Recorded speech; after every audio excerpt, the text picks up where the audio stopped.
The evening was cool when I decided to take the long road out past Willow Creek.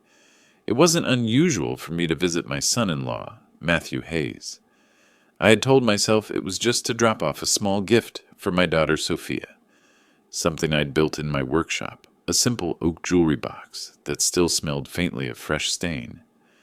As I turned onto the gravel road leading to Matthew's gated property, my headlights swept across something that made me press the brake harder than I should have. Parked neatly near the iron gate, just inside the hedges, was a car I knew all too well, my wife's silver Lexus. Linda wasn't supposed to be here. She had told me earlier she'd be visiting her sister's grave and then heading home to rest. For a moment, I sat there with the engine humming, staring at the unmistakable curve of her license plate. My chest tightened, with a discomfort I couldn't quite name. I could have driven away. I could have told myself there was some harmless explanation, that maybe Linda had stopped by to see Sophia, that she was dropping something off, that I was letting my imagination run away with me. But something in my gut said otherwise. I turned the key, cutting the engine, and let the night silence swallow the sound.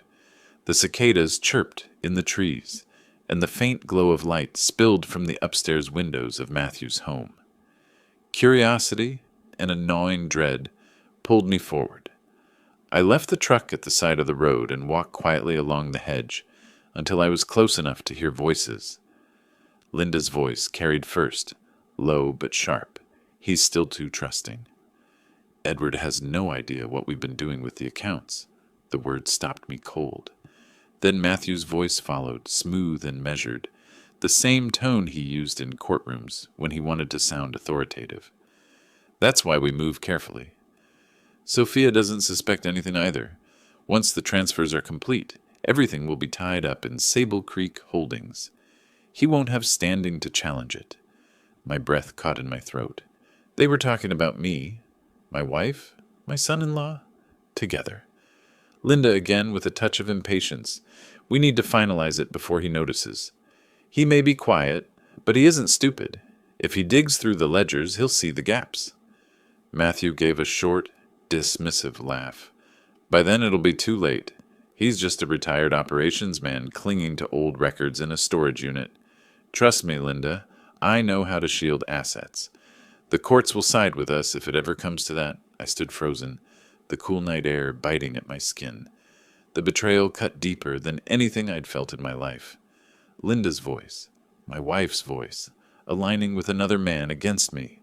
Matthew's arrogance dripping from every word, treating me like an obstacle rather than a father-in-law. For a long while I remained there, hidden in the shadows, listening to the quiet murmur of their scheming. My pulse thundered, but I forced myself not to move, not to stumble forward in anger. That was what they would expect, a furious outburst, something they could twist to their advantage. Instead, I turned away slowly, making each step deliberate and quiet until I reached my truck again. I set the jewelry box on the passenger seat and gripped the wheel with trembling hands. The easy thing would have been to confront them right then, to drag Linda out by the arm and demand an explanation to let Matthew see that I wasn't a man to be toyed with. But years of discipline whispered otherwise. I started the engine and pulled away from the estate, the gravel crunching beneath the tires. My mind replayed their words again and again, each repetition carving the betrayal deeper into me. I realized then that my marriage wasn't what I thought it was, and my daughter's world was built on a lie. But I also realized something else, something colder, something sharper. They thought they were clever. They thought I was too old, too trusting, too quiet to fight back. They were wrong. That night, driving home under a pale sliver of moonlight, I made myself a promise. I wouldn't shout. I wouldn't rage. I wouldn't let them see me coming. No, I would wait, and I would watch. And when the time was right, I would use their own words, their own arrogance to unravel everything they had built together. Sleep was no ally that night. I sat awake in my armchair until dawn, my hands gripping the edges of the jewelry box I'd meant for Sophia. The oak felt rough against my palms, though I had sanded it smooth just days before. Betrayal has a way of changing how even familiar things feel. When the sun finally cut across the blinds, I knew where I needed to go. Not to Linda, not to Matthew, but to the storage unit I'd been renting for nearly 20 years. Inside that dim concrete room lay the forgotten backbone of my life. Ledgers, invoices, contracts, and receipts that most men would have thrown away long ago. The air was thick with dust when I rolled up the metal door. Boxes were stacked high, labeled in my own careful handwriting. Utilities 1990 to 1995. Contracts 2000 to 2005. Bank statements 2010 to 2015. I had kept them because that's what I did. I believed in records. Paper didn't lie. Paper remembered what people wished to forget. I dragged out a box marked Financial 2016 to 2020 and set it on a folding table.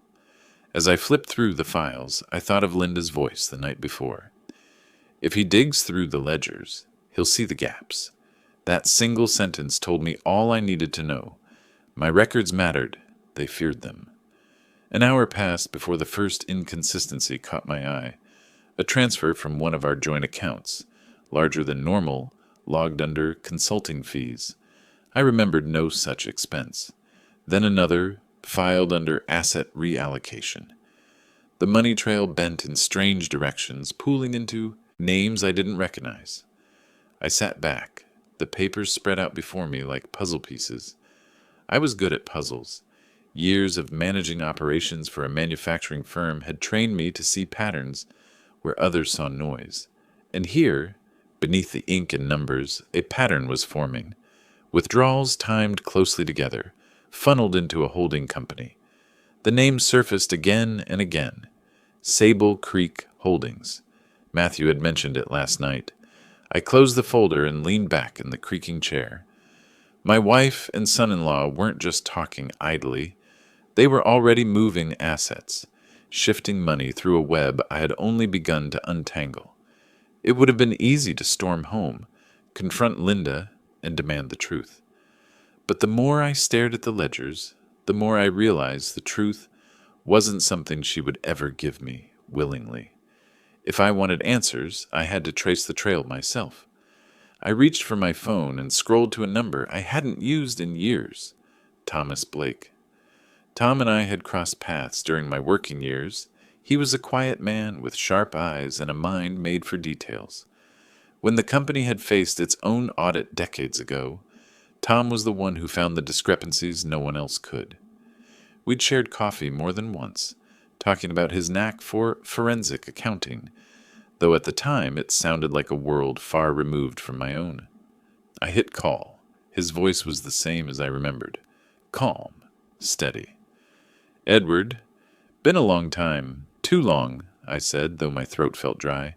I need your eyes on something. Some accounts don't look right. There was a pause. How serious? Serious enough that my marriage may not be what it seems. Silence lingered for a beat before he spoke again. Bring what you have. I'll take a look. By the time I hung up, I felt the faintest flicker of relief. Not hope, not yet, but relief. I wasn't alone anymore. I gathered the folders, stacking them neatly before sliding them into a weathered briefcase. My hand stopped on the jewelry box still resting in the truck.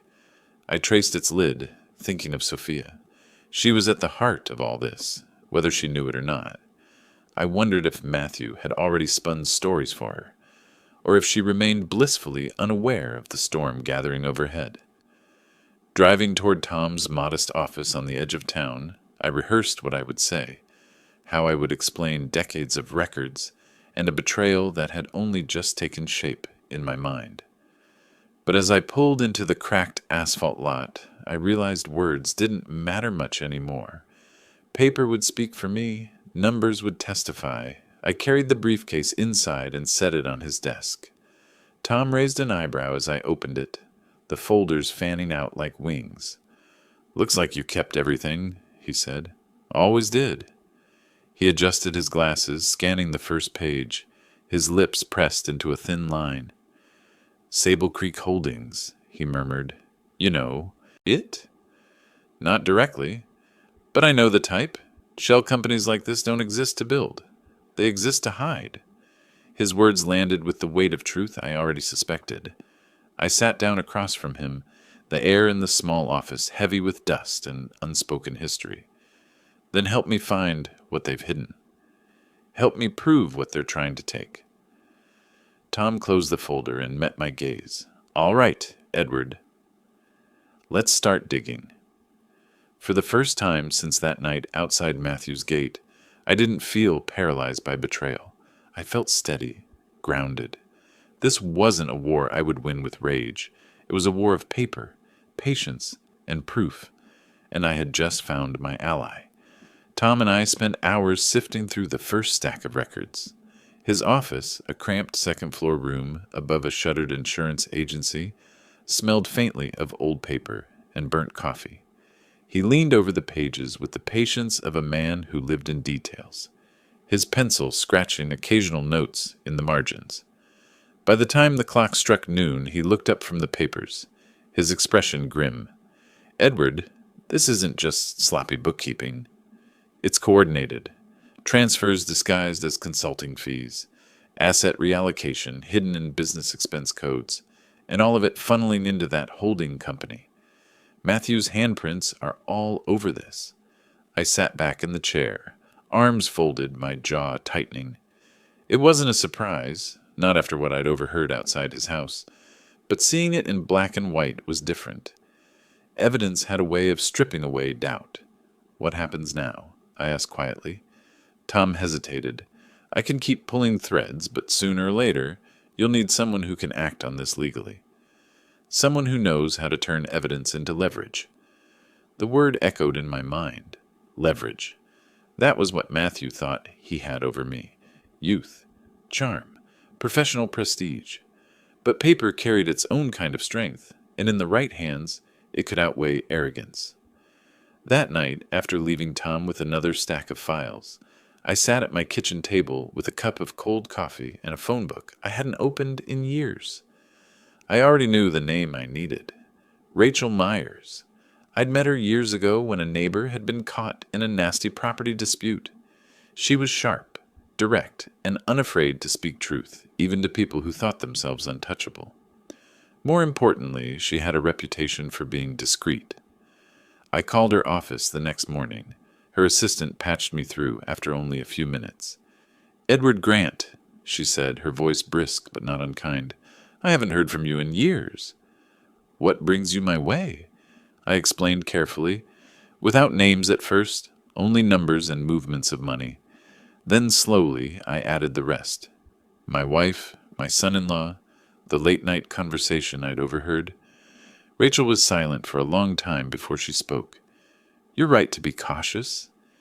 If what you're saying is true, you can't afford a single misstep. This isn't just about assets. It's about betrayal at the highest level. You'll need records, recordings, and a timeline that can hold up under scrutiny." I swallowed hard. "I've kept records my whole life. But recordings? That's where we get creative," she replied. "If they're conspiring in your own home, you have the right to record conversations in your residence. Nothing invasive, just enough to catch them in their own words." By the end of the week, Rachel had guided me through the paperwork to ensure everything was above board. A small digital recorder now rested in the corner of my home office, disguised behind a row of books. I tested it once with my own voice. Soft, steady, almost unrecognizable to my own ears when I played it back. I didn't feel proud setting it there. Spying on your own wife felt like a line no man should cross. But when someone has already crossed far greater lines against you, morality feels less like a choice and more like survival. That evening, Linda came home late, her perfume heavy in the air, her smile a little too polished. She kissed my cheek and asked about dinner, as though nothing had shifted between us. I watched her move through the kitchen, her every gesture rehearsed, and I felt the recorder humming silently behind me. I didn't provoke, I didn't pry. I let her talk, waiting for cracks in her mask. Later, I heard Matthew's voice on the recording. He had called her, his tone low and clipped. We need to accelerate. I don't want Edward stumbling across anything. Linda murmured something about patience, but her agreement was clear. When I replayed it alone that night, the sound of their voices together in my own home made me grip the table until my knuckles turned white. But the anger passed quickly, replaced by something sharper. Resolve. I sent the file to Rachel the next morning. Her reply came quickly. This is exactly the kind of leverage we need. For the first time in days, I felt a flicker of power returning to me, not in the form of fury, but in the form of preparation. Every word Linda and Matthew spoke in carelessness would become a stone in the wall I was building, and I would keep building, silently, until it was high enough that they could not climb over it, and solid enough that they could not knock it down. The battle had shifted. It was no longer about shock or betrayal. It was about law and leverage, and in that arena I wasn't alone anymore. The weeks that followed were a strange kind of performance. Linda played the role of devoted wife with the ease of someone who had rehearsed her lines for years. She still cooked Sunday dinners, still folded my shirts with tidy precision, still asked after Sophia, as if our daughter's happiness was her only concern. But once you've heard betrayal in someone's voice, you can't unhear it. Every word felt hollow, every smile tinged with something darker, and at night, when the house fell quiet, I replayed the recordings. Matthew's voice on the line, Linda's low responses, their plans whispered like secrets meant to rot in the walls. Rachel assured me we were building a strong case. Tom kept tracing the threads of money, each week uncovering new transactions disguised under different names. Yet, in the quiet moments, I still asked myself, why? Why would Linda, my wife of 40 years, the woman who had shared my struggles, my victories, my home, choose this path? The answer came one rainy afternoon, tucked in the back of an old cedar chest I hadn't opened in years. I was searching for tax records when my hand brushed against a bundle of envelopes tied with a faded ribbon. They were addressed to Linda, written in neat cursive. The return address belonged to her late sister, Caroline West. She had passed away nearly a decade ago, a loss that had shaken Linda deeply, or so I thought. Curiosity got the better of me. I untied the ribbon and opened the first letter. Caroline's words spilled across the page, intimate and unfiltered. I don't understand how you can stand it, Linda. He's so steady, so calm. Everyone respects him. Even Sophia looks at him like he's some kind of hero. Don't you ever feel overshadowed? I know I would. It must be unbearable, always being second to his quiet strength. I read the letter twice, then set it down carefully. A sour feeling rose in my chest. The next letter was harsher. You've built your life around his order and his records, but where does that leave you? A shadow, a background figure in your own house. Sophia adores him, the neighbors admire him, and what do they say of you? Nothing. If I were you, I would take back control before it's too late. There were more. Letters full of envy disguised as advice, written by a sister who seemed to resent me as much as she loved Linda. But what struck me most was Linda's notes in the margins. Little underlines, small affirmations. True? Yes. Finally, someone understands. I sat there with the letters spread around me, the rain tapping gently against the window. The pieces began to align. Linda hadn't fallen into betrayal suddenly, swept up by Matthew's schemes. No, this had been planted years ago, watered by Caroline's resentment and Linda's own insecurities. My steadiness, the very thing I thought had kept our family safe, had been the stone she carried in her heart. She hadn't wanted a partner, she had wanted control. The realization didn't ease the sting of her treachery, but it clarified it. This wasn't about money alone. It wasn't even about Matthew, not really. It was about Linda's need to finally stand above me, to prove, at least to herself, that she was more than the shadow of a quiet man. I gathered the letters back into their ribbon and placed them in a folder. Evidence of motive, Rachel would call it, but to me, it was something else too. It was the final answer to the question that had haunted me since that night at the gate. Why? Because envy had rotted into her bones. Later that evening, as Linda hummed in the kitchen, setting the table as though nothing had changed, I studied her face across the flickering light of the candles. She smiled when she caught my eye, a smile I had once believed was warm, but now I could see the calculation behind it. I chewed slowly, nodding at her small talk, my mind far away. She thought she had hidden her motives well. She thought the shadows could protect her, but I had seen them now, and once shadows are exposed to light, they lose all their power. By the time autumn settled over our town, my resolve had hardened. Tom had uncovered more financial trickery. Sable Creek Holdings wasn't just a shell, it was a net, designed to gather and conceal assets in ways only a seasoned lawyer could manipulate. Rachel was building the legal scaffolding around every discovery. The recordings from my home office grew steadily darker, and yet I knew evidence wasn't enough. Matthew needed to feel something else, an awareness that the man he was trying to erase wasn't blind, wasn't weak, and wouldn't go quietly. I wasn't going to storm into his home or rage at him in front of Sophia. That would have given him the drama he craved, a way to paint me as unstable. No, I wanted a subtler strike, a reminder that I was watching. So, one cool October morning, I put on my best gray suit, polished shoes, and drove to Matthew's downtown office. His firm was housed in a sleek glass building with marble floors that echoed beneath each step. The receptionist smiled politely, though her eyes flickered with recognition. She knew I was the father-in-law. "I don't have an appointment," I said evenly. "But if you let Mr. Hayes know I'm here, he'll want to see me."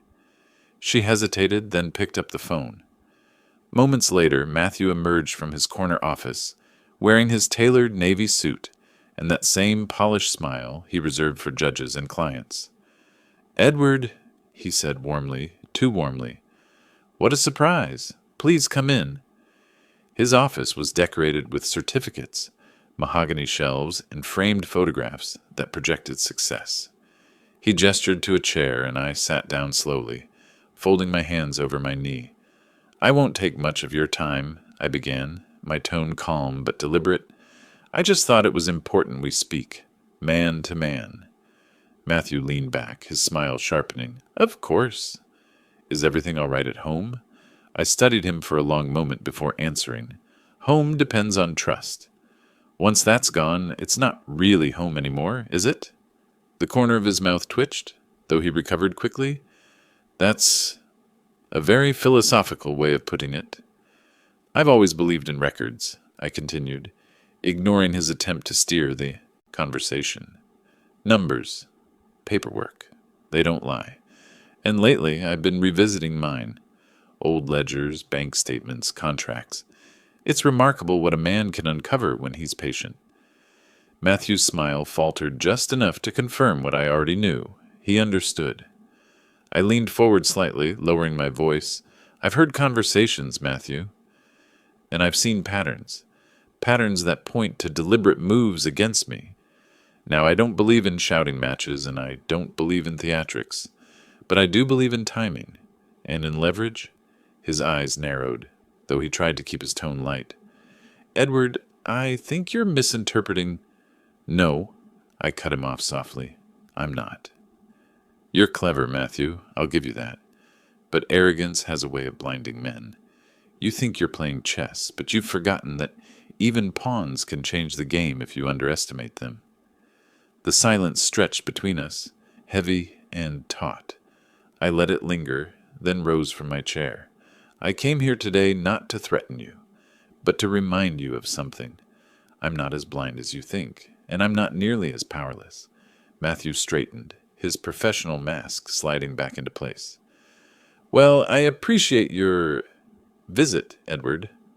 My door's always open," I nodded, buttoning my jacket. "I won't need to trouble you often. But I'll leave you with this. Sometimes silence speaks louder than shouting. and I've learned to make silence my ally. I walked out without another word, leaving him standing in the polished office, his smile gone, his eyes following me with unease. Back in my truck, I sat for a long moment, watching the reflection of the glass tower in the windshield. It wasn't a confrontation in the traditional sense, but it was enough. I hadn't raged or threatened.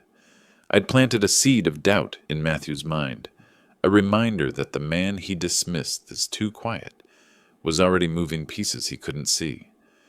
That evening, Linda noticed a change in Matthew's voice when he called. He sounded sharper, less assured. She asked him if something was wrong. I heard his faint reply through the thin walls of our home. He knows something. Linda's answer was quick, irritated. Then we moved faster. I smiled faintly in the darkness of my study. Let them move faster. Let them scramble. Because rushing made men careless, and careless men left trails. And trails were what I specialized in. The air in the Grant household grew heavier with each passing week. Linda still performed her rituals. Flowers on the table, folded linens in the cupboard, practiced smiles when guests came by. But beneath it all, the mask was slipping. I noticed it in small ways. The tightness around her mouth when she hung up the phone. The way her eyes darted whenever I lingered in the kitchen a moment too long. And Sophia, my daughter, bright and kind, was caught between two worlds. Without realizing it, she adored her mother, trusted her husband, and still looked at me as though I were unshakable stone. I wanted to preserve that image for her, but truth has a way of pressing against closed doors until the hinges creak. The first crack appeared on a rainy Thursday night. I had left the recorder running in my office, as Rachel advised, hidden among the old hardcover books on the shelf. Linda was on the phone with Matthew, her voice clipped with frustration. "You pushed him too far," she hissed. "He came to see you." You should have played it cooler. Matthew's reply was calm but impatient.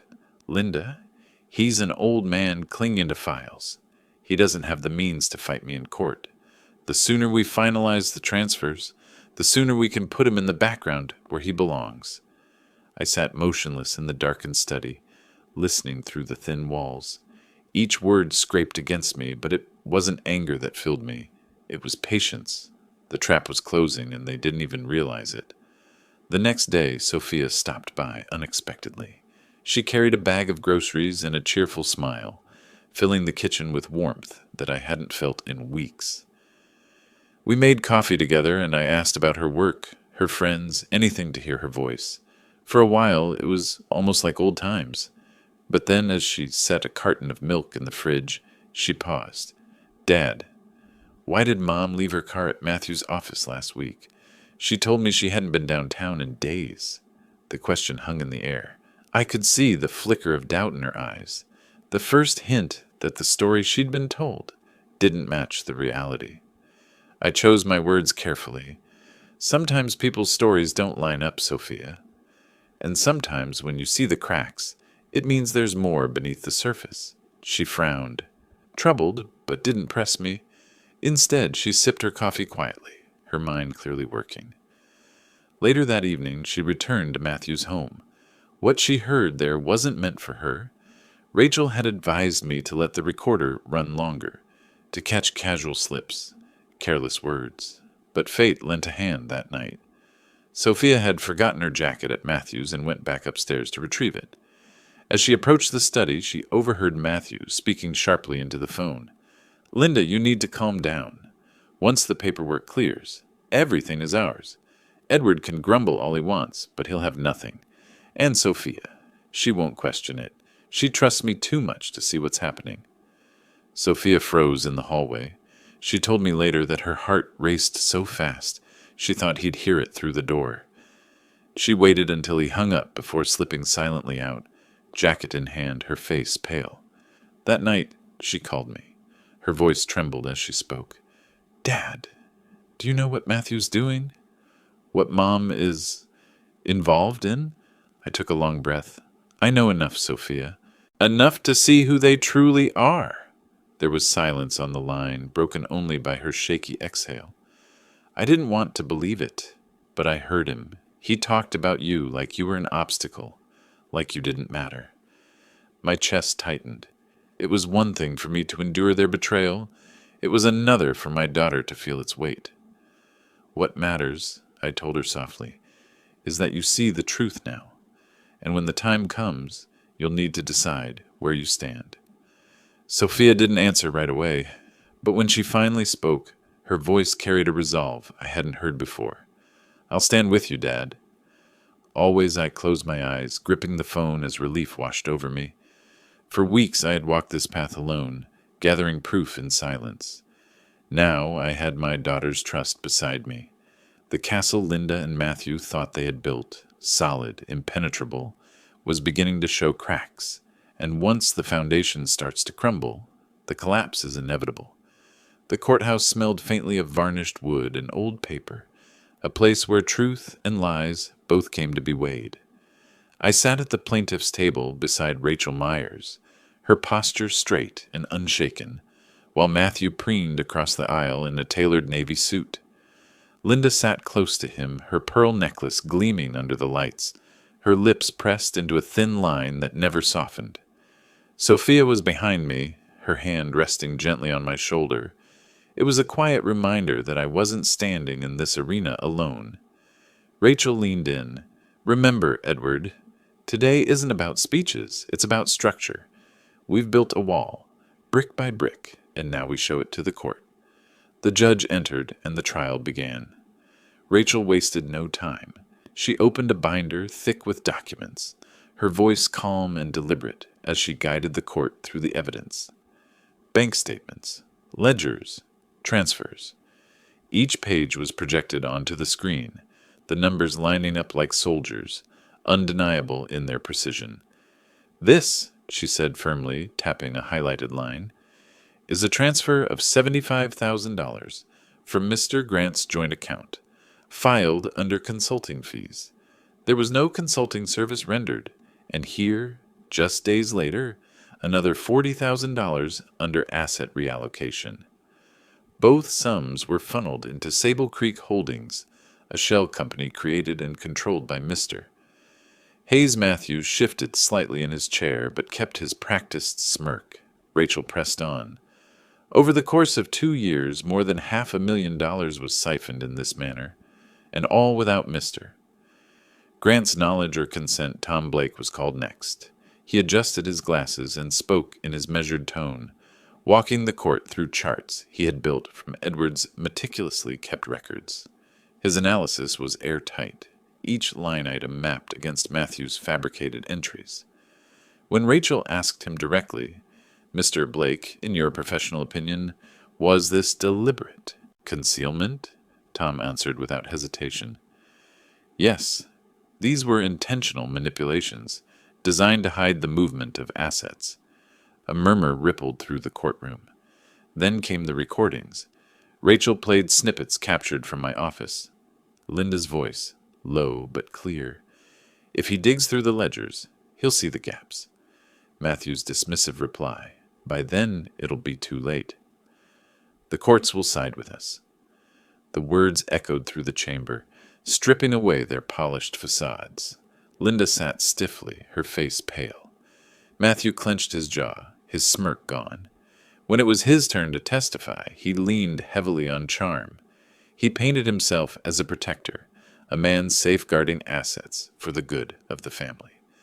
He gestured toward Linda as though she were a victim rather than a co-conspirator. But arrogance is a treacherous ally. Under Rachel's cross-examination, his composure cracked. You claim these transfers were for the family's protection, Rachel said, her voice cutting but steady. Yet none of the funds were disclosed to Mr. Grant, the family's patriarch. Can you explain why he was excluded from decisions concerning his own assets?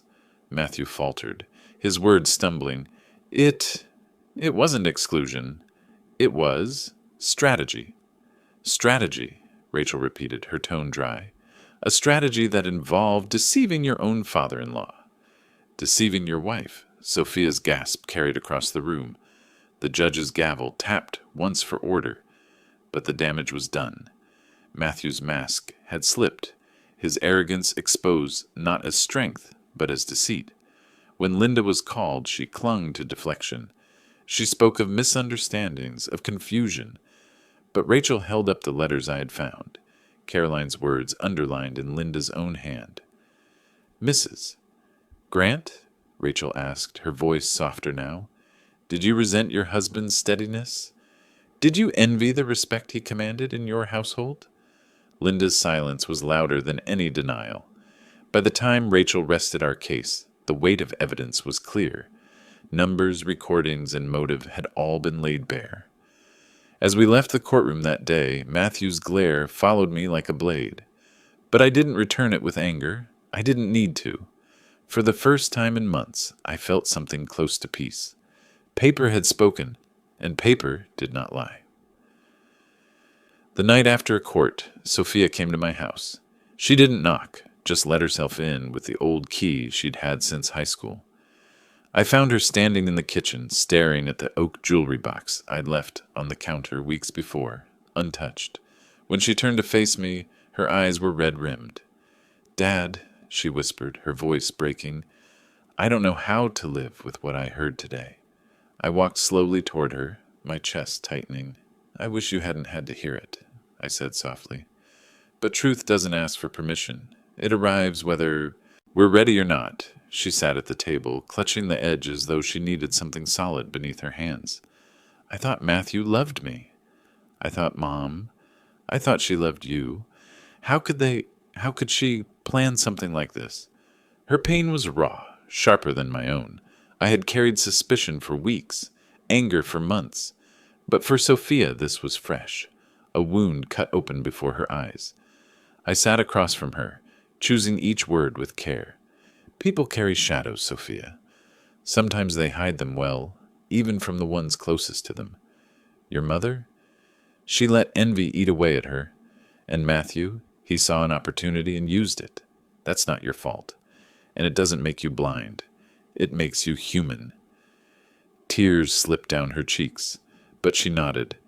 When I overheard him on the phone, I didn't want to believe it. I thought maybe I misunderstood.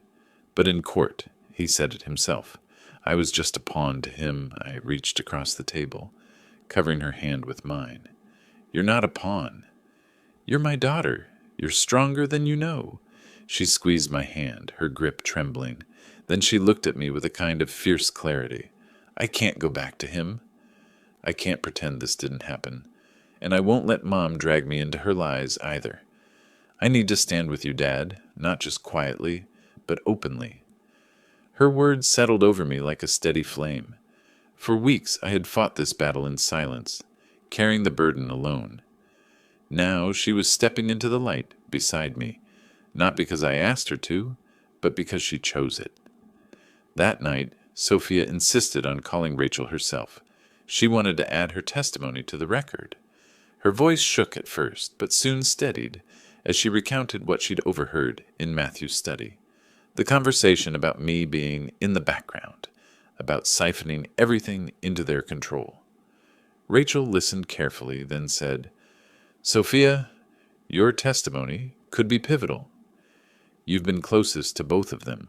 If you're willing to speak in court, it will carry weight." Sophia didn't hesitate. "I'll do it." After she hung up, we sat in the quiet kitchen, the only sound the soft ticking of the clock above the stove. For the first time in months, I felt something different from suspicion or grief. I felt the strength of legacy, of a father and daughter choosing truth over deceit. Later that week, Sophia returned to court at Rachel's request. When she took the stand, her voice was calm but resolute. She spoke of Matthew's arrogance, of Linda's whispered phone calls, of the night she overheard Matthew dismissing me as though I were nothing more than a stubborn obstacle. "I love my mother," she said, her voice wavering only slightly, "but love doesn't excuse betrayal. And I thought I loved my husband. But a man who uses deception and greed as the foundation of his marriage doesn't truly love anyone, not even himself. My father is the only one who has stood in truth through all of this, and I choose to stand with him." Her words rang through the courtroom, stripping away the last fragments of Matthew's carefully polished image. Linda's face tightened, her eyes darting away as though she couldn't bear her daughter's gaze. Matthew sat rigid, his jaw clenched, unable to mask the fury simmering beneath his skin. For me, it was both painful and proud to hear. Painful because Sophia had been forced to see the ugliest parts of the people she trusted most. Proud because she chose courage over comfort, truth over denial. That night, after the testimony, she hugged me in the courthouse lobby. Her voice was quiet against my shoulder. "We'll get through this, Dad. Together." And in that moment, I knew the battle was no longer mine alone. The fortress Linda and Matthew had tried to build was collapsing, not because of me, but because their lies had finally turned the one person they thought would never question them. Their own daughter had chosen the truth. The final day in court arrived with the brittle chill of November. The sky outside was gray, heavy with clouds that promised snow, as though even the weather sensed a verdict was coming. I walked into the courtroom in my best dark suit, Sophia by my side. She held her head high, though I could see the tension in her shoulders. Rachel carried her files in one hand and a quiet confidence in the other. Tom Blake followed behind us, his expression calm, as though he already knew what the numbers would decide. Across the aisle, Matthew and Linda sat like statues. He adjusted his cufflinks obsessively, jaw tight, his lawyer whispering frantically in his ear. Linda's face was pale, lips pressed into a hard line, her eyes darting anywhere but toward me or Sophia. The judge entered, and the room fell silent. Over the course of the morning, Rachel delivered her closing argument. She didn't raise her voice. She didn't need to. She simply laid out the evidence one last time, piece by piece, like bricks in a wall too high to climb. The transfers were deliberate, she said firmly. The concealment was intentional. The recordings prove knowledge, the ledgers prove execution, and the testimony proves motive. Mr. Grant was targeted not by strangers, but by his own family members, who conspired to strip him of the assets he built over a lifetime. This is not a misunderstanding. This is betrayal, orchestrated with calculation. When it was Matthew's lawyer's turn, he tried to frame the story as strategy gone awry, a miscommunication between family members. But the words rang hollow. Each denial sounded smaller against the weight of the paper trail, the recordings, and Sophia's testimony. At last, the judge leaned forward. His voice was even but decisive. This court finds that Mr. Grant has provided sufficient evidence of fraudulent transfers, concealment of marital assets, and conspiracy to misappropriate funds. All transfers to Sable Creek Holdings are hereby voided. Assets are to be restored to Mr. Grant, furthermore, Mr. Hayes is referred to the State Bar for disciplinary review. The gavel came down with a sharp crack. The courtroom stirred with whispers. Matthew sat frozen, his face draining of color. His career, the very identity he had built, was unraveling before him. Disciplinary review meant investigations, suspensions, perhaps disbarment. His arrogance, his smirk, all of it dissolved into a mask of panic he couldn't conceal. Linda's reaction was quieter, but no less telling. She didn't gasp or protest. She simply lowered her head, as though the weight of years of resentment had finally collapsed onto her shoulders. She had gambled everything, her marriage, her daughter's trust, and lost. Rachel closed her folder gently, then placed a steady hand on my arm. "It's done," she said softly. Outside the courthouse, reporters had gathered, drawn by the scandal of a lawyer, undone by his own schemes. Cameras flashed, questions were hurled, none of which I answered. I had no desire to feed their hunger. My silence spoke louder than words. Back at home, Sophia and I sat in the quiet living room. The air felt different, lighter somehow, though the scars of betrayal still lingered. "Dad," she said carefully, "what happens now?"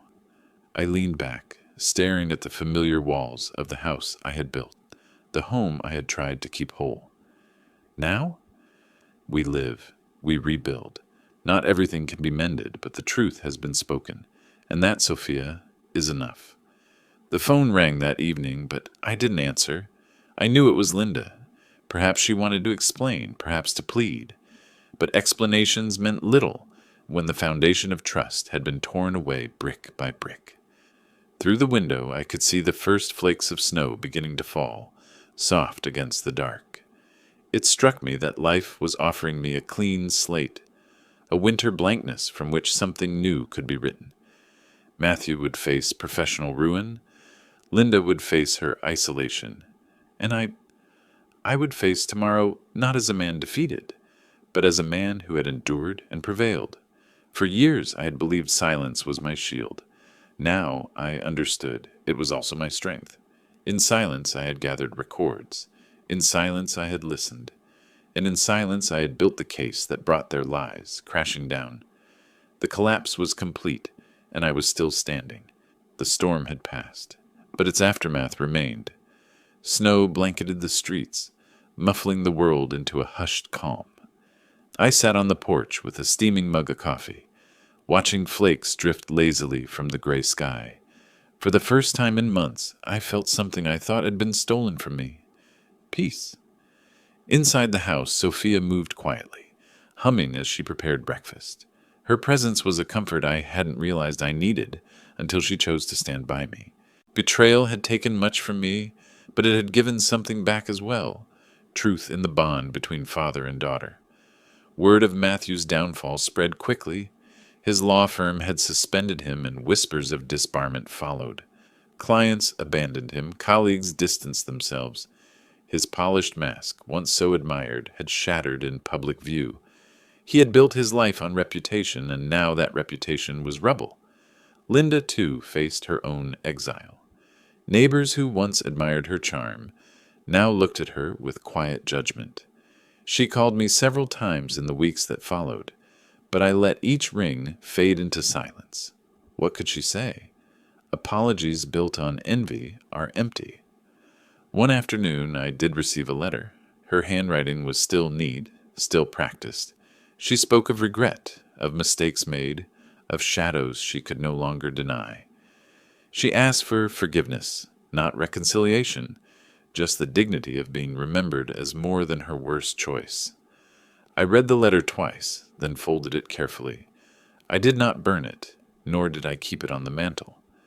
I placed it in the same cedar chest where I had found her sister's words, a reminder, not of bitterness, but of the cost of envy when left unchecked.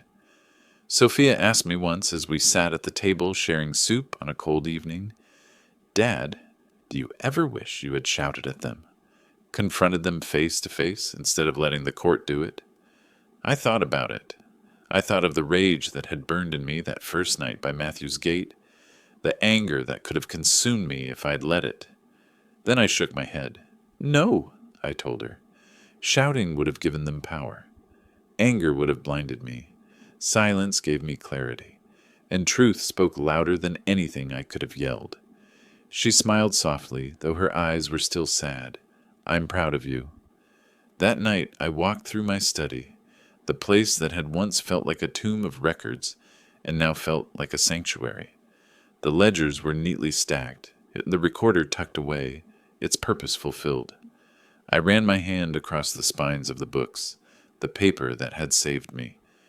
Revenge hadn't come in fire or fury. It had come in patience, in careful steps, in allowing Matthew and Linda to condemn themselves with their own actions. My victory wasn't in seeing them ruined. It was in knowing I had survived without letting their betrayal poison me. As I stood by the window, looking out at the snow-covered yard, I thought of the words that had carried me through this ordeal. Some battles are won not by raising your voice, but by refusing to be silenced.